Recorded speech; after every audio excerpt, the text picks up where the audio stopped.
So we have been discussing about domain authority. What is domain authority and how does it help in ranking a web page?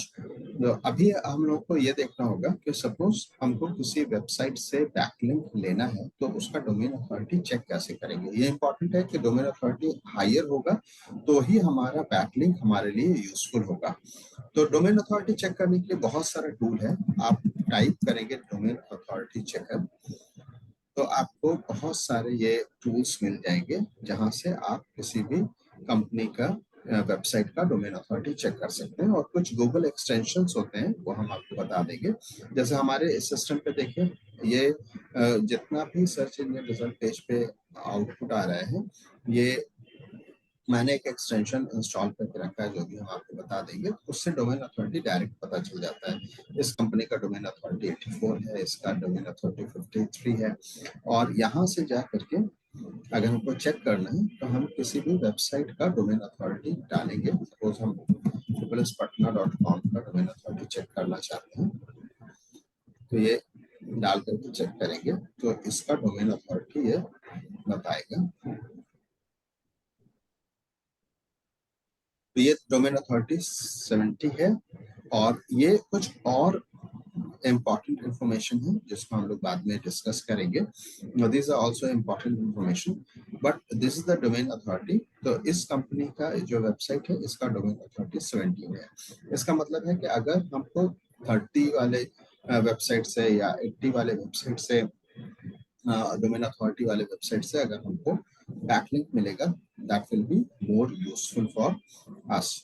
तो इस तरह से हम domain authority check कर सकते हैं। Domain authority checker है website SEOchecker.com ये टूल है। तो इससे जाकर के हम लोग डोमेन अथॉरिटी वेबसाइट का नाम डालेंगे तो ये डोमेन अथॉरिटी आपको बता देगा। अब हम लोग इम्पॉर्टेंट बात यह है कि इजिली हमको कहाँ से बैकलिंक मिल सकता है।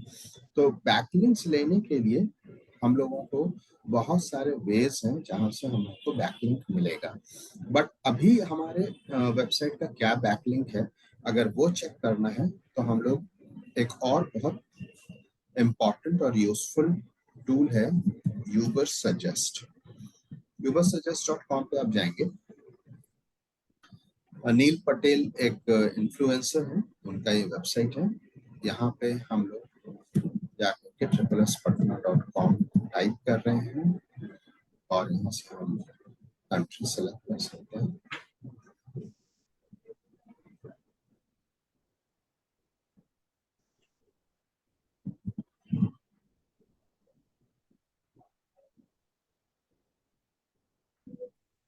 लैंग्वेज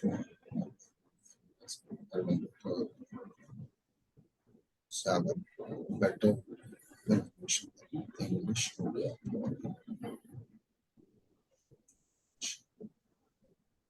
बस। और यहाँ से हम लोग उसको सर्च करते हैं। ये एक टूल है जो बहुत यूजफुल है और जब भी हम लोग SEO करते हैं किसी वेबसाइट का तो इससे हम लोग हेल्प ले सकते हैं।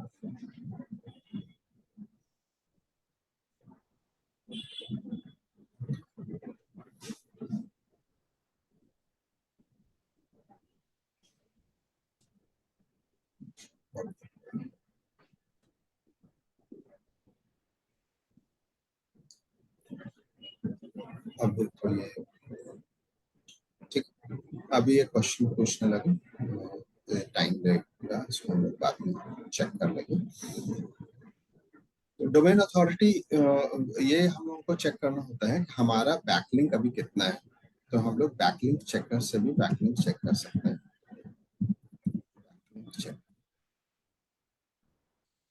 ये Href एक इम्पॉर्टेंट SEO टूल है, यहाँ से भी हम लोग बैकलिंक चेक कर सकते हैं। यहाँ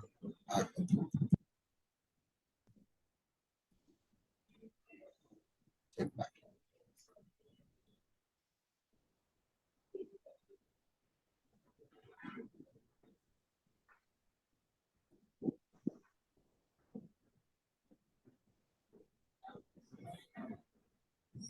ये बैकलिंक हम लोगों को दिखा रहे हैं 1098। This is the number of backlinks जो दूसरी जगह से हमको मिल रहा है।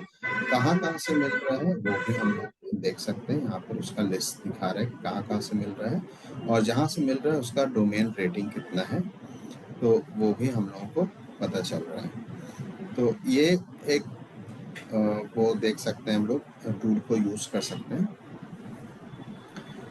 अब बैकलिंक में दो इम्पॉर्टेंट टर्म यूज होता है, डू फॉलो और नो फॉलो। यह 65% डू फॉलो है। तो डू फॉलो क्या है और नो फॉलो क्या है, यह समझना पड़ेगा। अगर हम लोग बैकलिंक कर रहे हैं और जो बैकलिंक के लिए हम लोग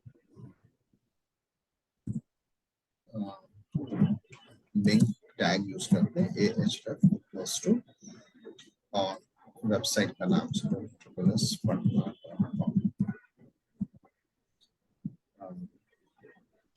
वेबसाइट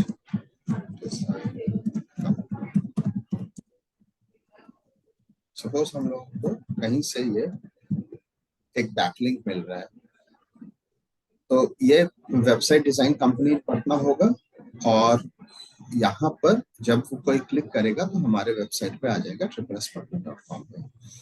तो this is called a do follow hyperlink और या do follow backlink. Do follow backlink जब होता है तो गूगल उस बैकलिंक को रैंकिंग के लिए यूज कर सकता है।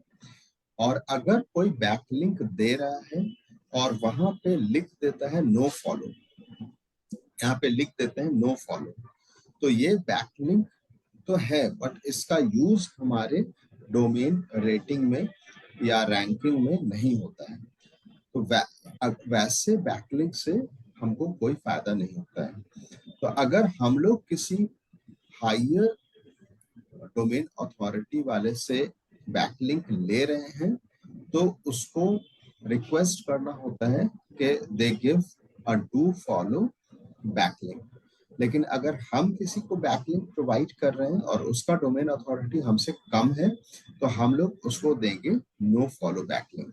जैसे हमारा आज के दिन हमने किसी कस्टमर का वेबसाइट बनाया, अब इस उस कस्टमर का जो वेबसाइट है इसका डोमेन अथॉरिटी हो सकता है कि अभी बहुत कम हो, तो हमको उसको हाइपरलिंक करना है। देखिए ये हाइपरलिंक है, तो अगर हम इसको हाइपरलिंक देंगे तो क्या होगा, हमारा रैंकिंग नीचे चला जाएगा। जैसे वाटर का फ्लो होता है, हायर से लोअर की तरफ ऑलवेज जाता है।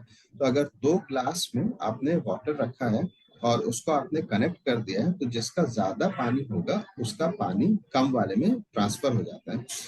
एग्जैक्टली वैसे ही बैकलिंक में डोमेन अथॉरिटी का रूल है कि अगर हमारा डोमेन अथॉरिटी किसी ऐसे जगह से ले रहे हैं जिसका डोमेन अथॉरिटी हाई है, लिंक बैकलिंक ऐसी जगह से ले रहे हैं जिसका डोमेन अथॉरिटी हाई है, तो वो हमारे रैंकिंग में हेल्प करेगा और हमारे डोमेन अथॉरिटी को भी इंक्रीज करेगा। लेकिन अगर हमने ऐसे जगह बैकलिंक कर दिया है जिसका डोमेन अथॉरिटी कम है, तो वो हमारे लिए हार्मफुल हो सकता है इनके रैंकिंग में भी, और हमारा डोमेन अथॉरिटी भी कम हो जाएगा। तो वहां पर जब हम उसको जब हाइपरलिंक प्रोवाइड करेंगे तब वहां पर उसको हम नो फॉलो हाइपरलिंक प्रोवाइड करेंगे।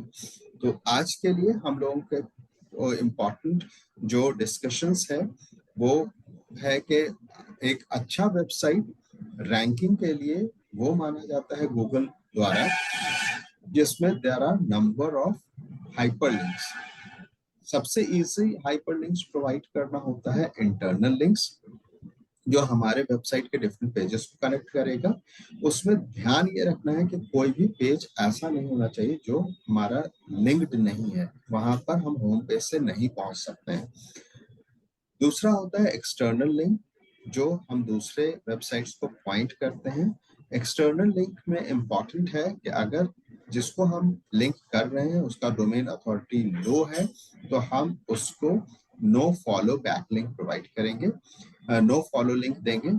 और अगर हम किसी जगह से हाइपरलिंक ले रहे हैं और उसका डोमेन अथॉरिटी हाई है तो हम रिक्वेस्ट करेंगे कि they should give a do follow hyperlink.